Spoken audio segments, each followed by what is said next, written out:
Welcome to CMO Confidential, the podcast that takes you inside the drama, decisions, and choices that go with being the head of marketing. Hosted by five-time CMO Mike Linton. Welcome, marketers, advertisers, and those who love them, the Chief Marketing Officer Confidential. CMO Confidential is a program that takes you inside the drama, the decisions, and the politics that go with being the head of marketing at any company in what is one of the most scrutinized jobs in the executive suite. I'm Mike Linton, the former Chief Marketing Officer of Best Buy, eBay, Farmers Insurance, and Ancestry.com, here today with my guest, Carilu Deitrich. Today's topic, B2B marketing, an update from the front lines. Now, Carilu is the former CMO and was the head of marketing for Atlassian, who took the company public. She now advises hypergrowth startups like Bill.com, 1Password, and Sprout Social. We met through CMO coaches and are both faculty at CMO Bootcamp. I appreciate her deep knowledge about the space.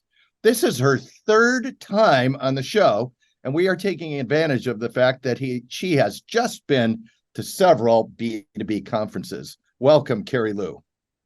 Thanks for having me, Mike. Yes, it has been a crazy couple of weeks. The B2B tech market explodes into the fall with user conferences and industry tech conferences. And this year, I've really experienced that in-person is back in force.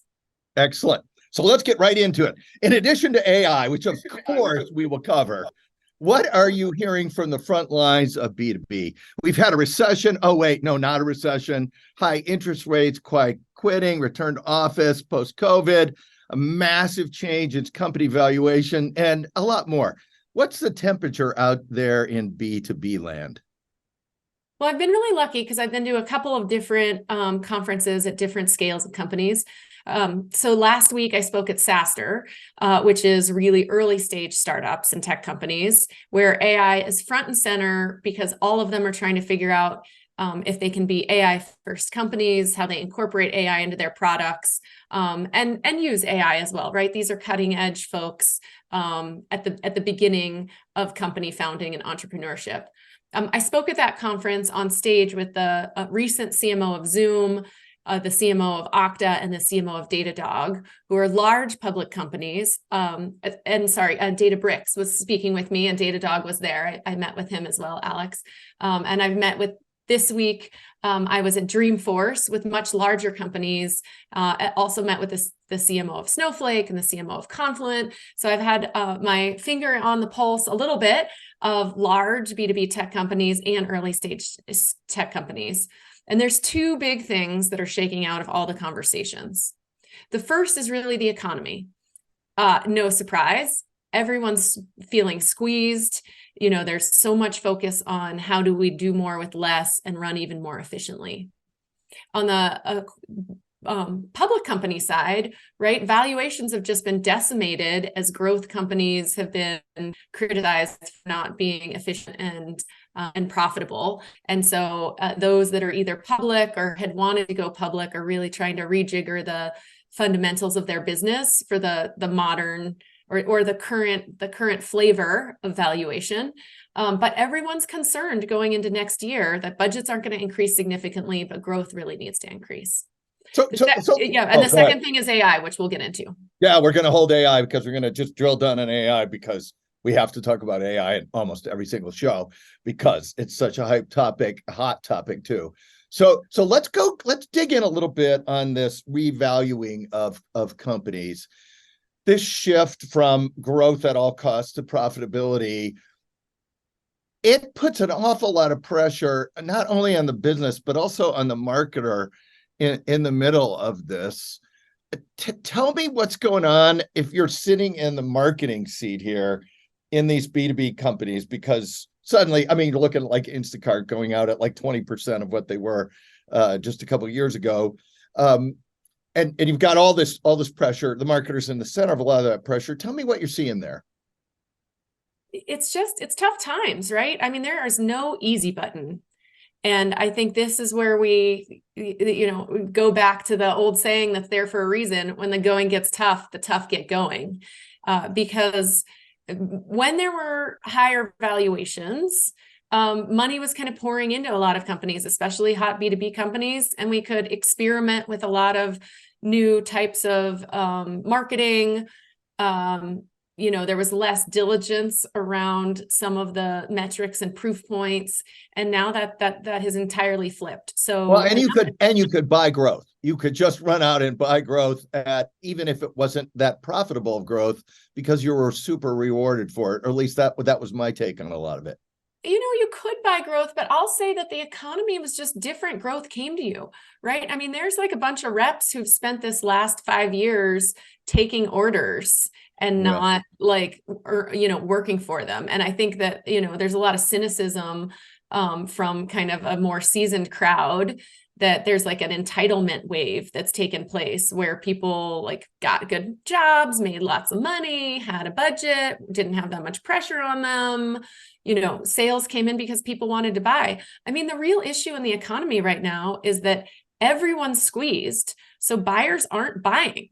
So you can't pay enough to make someone who doesn't have the budget buy your product. Sales cycles are longer, conversion rates are down, average selling prices are down.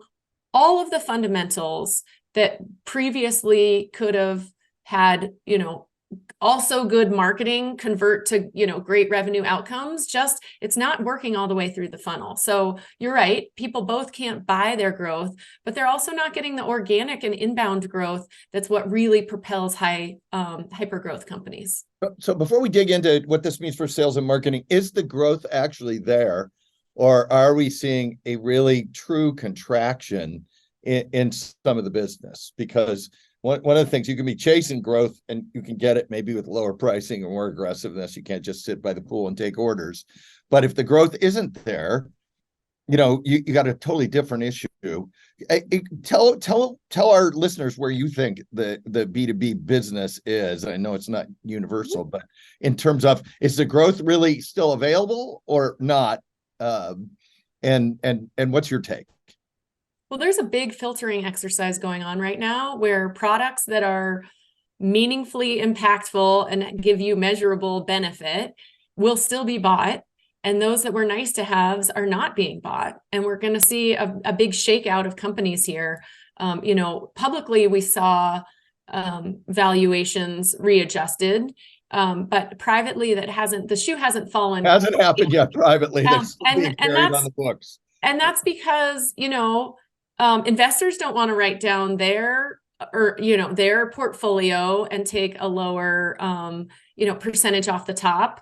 And companies are trying at all costs not to raise down rounds. They're trying to give themselves the time to grow into their valuation, which is why profitability is so important. If you can be profitable and you don't have to take money, you don't have to announce that your valuation is half or 3/4 of it was what it was at the peak. So I think there is growth to be had, and we're seeing that in AI, right? VCs are investing in AI. Every marketer is interested in experimenting with AI products, and we're interested in experimenting with it in part because we need to do more with less. If you have a content team that's half the size of last year, but you have growth goals that are 20 or 30 or 40%, you need to be putting out more content. You need to have people who can use an AI assistant to do some of the background work and then make it even more compelling.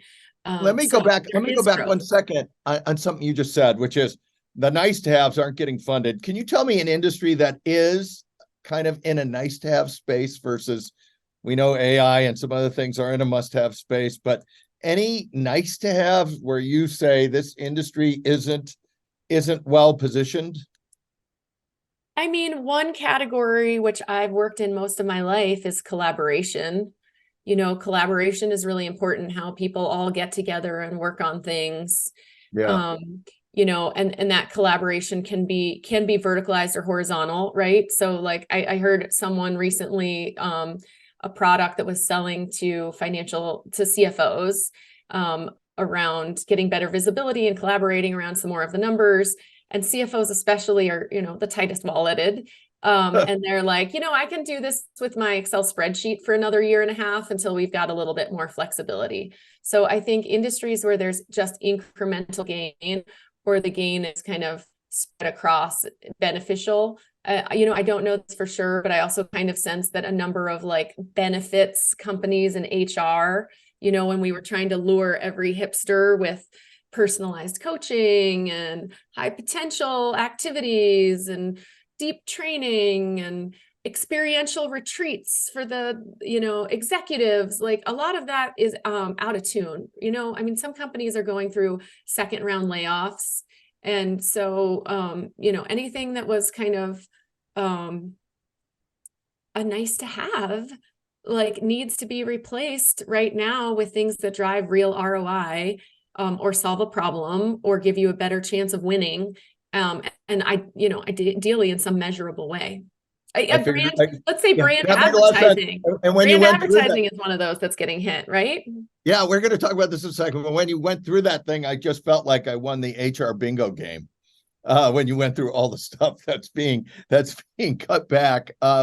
So right, marketers and the sales team by definition, because those get really blurred in B2B, at least in my mind. Right, marketers into this story at a time when wallets are kind of closed. We had a guest earlier this year talk about wallets being closed. Thoughts on what's going on with them? You talked about the easy button, but now I'm sitting in the seat. The pressure is probably ratcheted up on me as the marketer and the head of sales. Tell me what's going on there and what people should be thinking about in that seat right now. Mm-hmm. I think when someone tells us to do more with less or like find more efficient growth, most marketers want to roll their eyes or, that's like the standard greeting when you see a CMO. If I knew how to get more growth cheaper, I would be doing it, right? You feel like you're doing all the right things. But I'll tell you, I every now and then someone comes into my life, and I am a highly driven, intense person. And I'll meet someone and be like, wow, they're being more diligent and aggressive against their processes and the way they're doing something to like squeeze more orange juice out of the orange. And last week I met, as I mentioned, with the CMO of Datadog, and he was just going through their sponsorships of events. And they spend a bit more than some other companies on the sponsorship of events because he is running a Green Beret, highly trained, targeted group of people that are, have this process to like greet, meet, qualify, demo within their booths. And if someone's taking too long on a demo in their booth, they take them to the back of the booth and they have people on call back in the office who then they arm wrestle them to the ground, who aren't getting who aren't expensive because they're on site to do deeper demos. Like he is really pushed the efficiency. I think for all of us marketing leaders, we think we're doing our best, but then when we're really squeezed, like a couple of these layoffs have been effective at grooming out some people who were like good and fine, but not really fantastic. And some of these processes around like, we've got to make some cuts and we've got to make some tough decisions, cut off some of the things that really aren't working as well. Probably some functions that aren't so needed anymore, maybe. But first, I want to salute you about Datadog, and I feel like I should get a Datadog T-shirt or something because of that efficiency. But what you just said now was kind of like, and we're going to talk about AI in a minute, but this is a move almost completely to efficiency in your mind, or is there still a lot of room for creativity and longer term things? You're asking about AI specifically, or no? I'm asking about you're sitting in the marketing seat. Oh, when you took apart Datadog. Yes, that is a complete move to efficiency versus I'm going to invent something new or I'm taking the long run look here. Is this a move to short run efficiency, or is there still much room for long term thinking?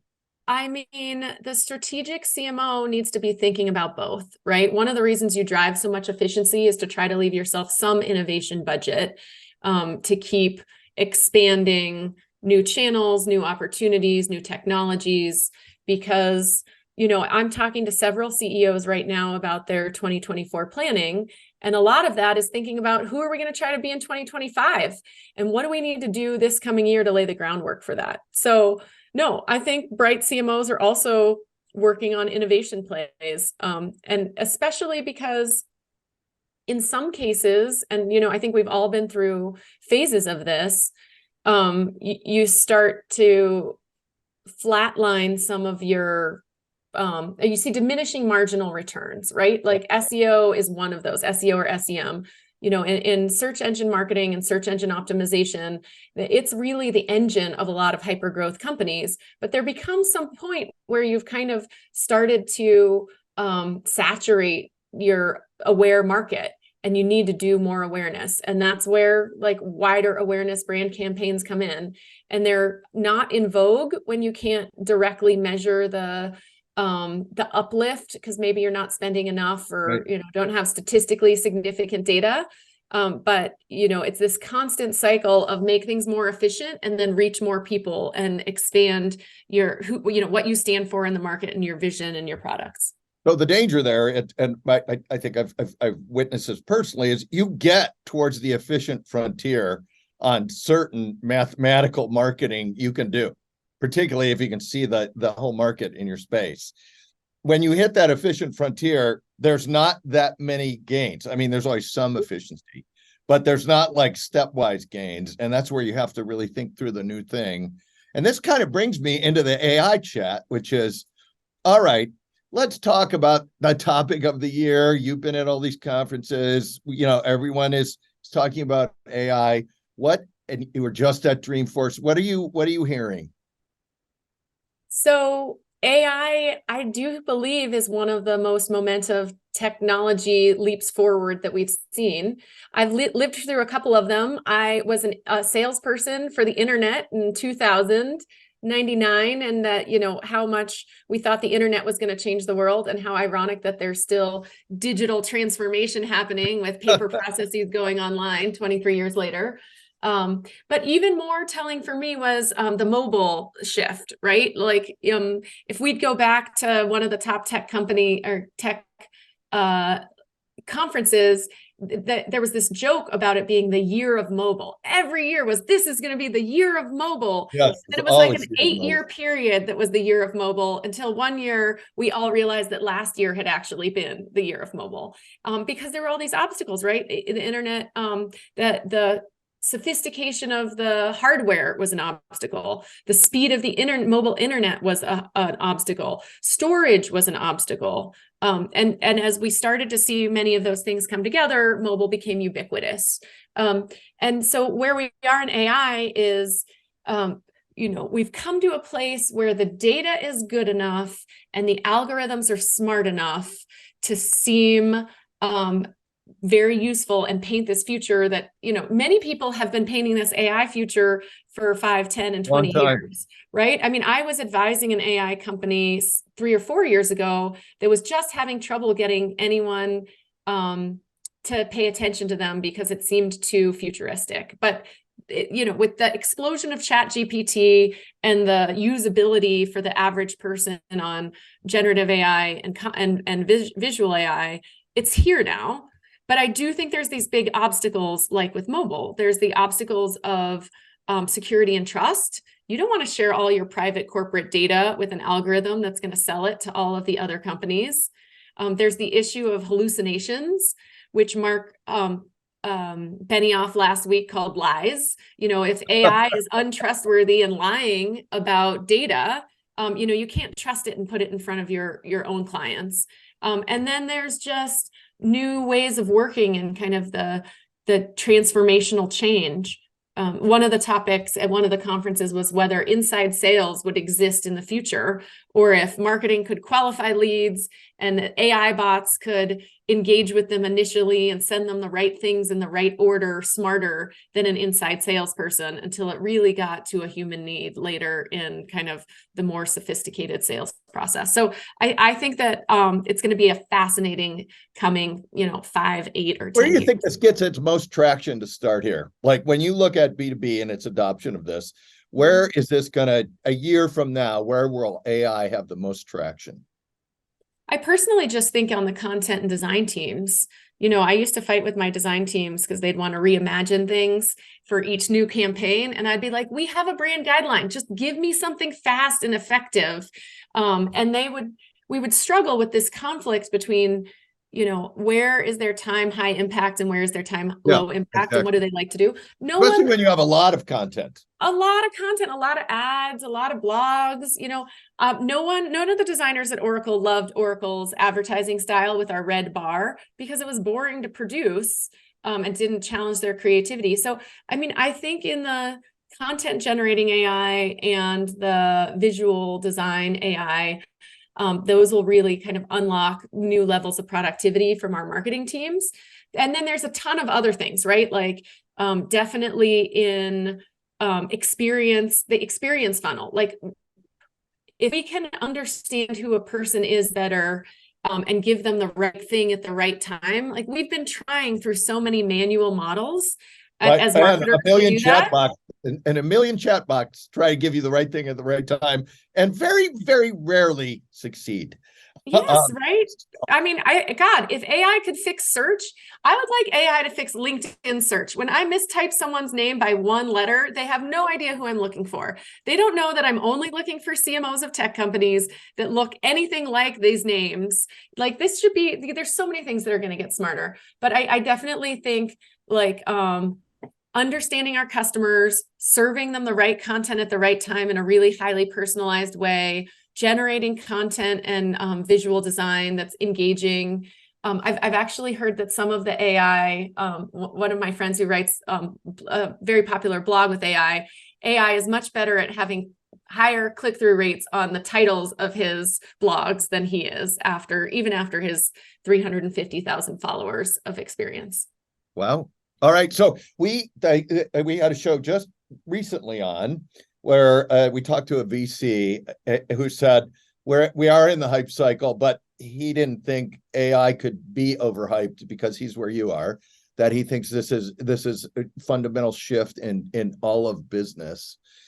So put us into the marketing seat now in B2B. What should you be doing? And particularly if there's any specific call-outs based on your type of B2B business, give our listeners some tips on how they should be thinking about AI and its application. So I think the number one most important thing is for us to just know what we don't know and try to get educated. I've started trying to use the different generative AI blogs and or for blogs, asking them different questions, using the visual AI, talking to all of the vendors in our tech stacks and getting them to educate us. There's a number of different consultants that I know that people are bringing in to train their own employees. So I think it's really about reading, training, technology, product stack. It seems almost insurmountable because we didn't have extra time on our hands to learn a whole new category. But I think that there's not really a lot of expertise that we can just hire in as we might. You're going to have to figure it out. But you're going to have to figure it out. We need to do a lot of in-house training and also, experimentation with some of the different technologies. Again, I think of AI for a marketer as experimental. Will it transform our industry? Yes. Will it be 80% of our mind share at our companies this year? No.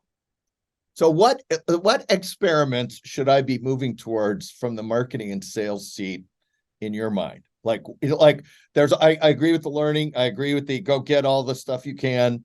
There's pressure on you to do something. What's your advice to people to handle that pressure and actually take a couple experiments? Where should they focus their experiment efforts on?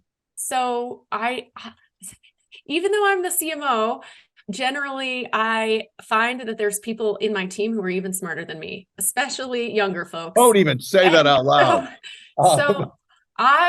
We used to do this thing at Atlassian, which was fantastic, which was called a hackathon day. And one day each quarter, everyone in the entire company would try to think about processes or problems at the company. We'd get on teams of 4 people and we would identify the problem, come up with a solution. It was a hackathon. So we'd also often recruit engineers to build something manual for us. But I definitely think having a process, and maybe it's a lunch and learn where once a month someone on the team or some department on the team is assigned to educate the rest of the marketing team on what they're learning about AI in their patch and how they'd like to use AI in the next 6 months.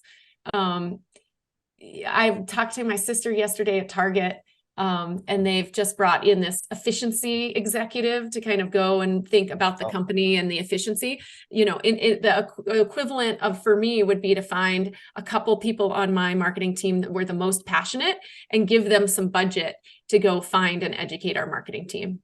Well, and I also think, given what you said earlier, if you're going to experiment with something real, put it in the efficiency camp so you can show results pretty fast and take a look at it. Also, it gives you a real mathematical look at, did it work like we thought it would or not? So, you know, we there's always this joke about, this is a really important initiative at our company. We're going to allocate $10,000 and an intern to work on it.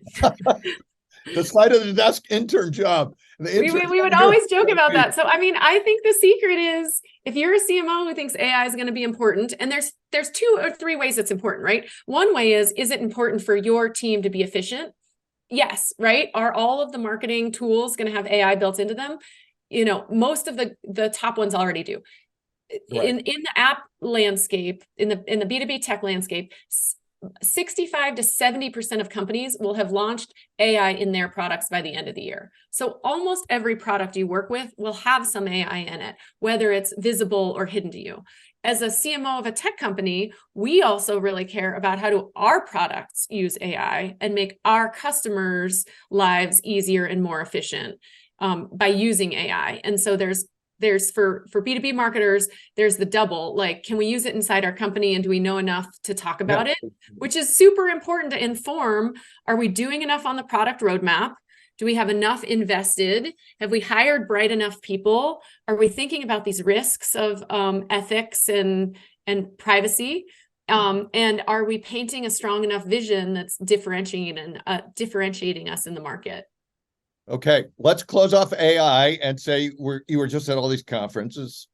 What one thing did you hear that surprised you the most that you want to share with our listeners that wasn't AI? You know, AI and economy really dominated the market. But I think the other thing that CMOs are struggling with is, in this time of low sales, low conversion rates, there's a lot of pressure to try different growth levers, and not just channels and marketing, but company strategy growth levers. And one of the ones that comes up a lot in where the spheres I intersect with is enterprise sales and selling to larger companies with salespeople that call someone on the phone and are a person that helps them. And this product-led growth, which generally is kind of more small and mid-size companies, where it's really like almost a B2C self-service model. Yeah, automated, almost an automated self-service. Automated self-service. Atlassian, where the company that I took public, was the preeminent product-led growth self-service sales company. So lots of companies who are selling to small and mid-sized businesses are seeing the economic squeeze there, trying to move up to enterprise and bigger companies. Lots of them are trying to say, oh, can we do it more efficiently and use self-service and sales? But basically, every time a company adds a new strategy, it is distracting, and it's possible that you do both poorly instead of both well. And so everyone is struggling with not just this strategy change, but the similar types where you need to get engineering, marketing, sales, product all aligned together around 2 different fields of war. And so, you know, a lot of the CMOs that I talk to them about how we really have to get explicit about allocating resources as a C-suite. Because are we going to do SMB 20% and enterprise and upmarket 80%?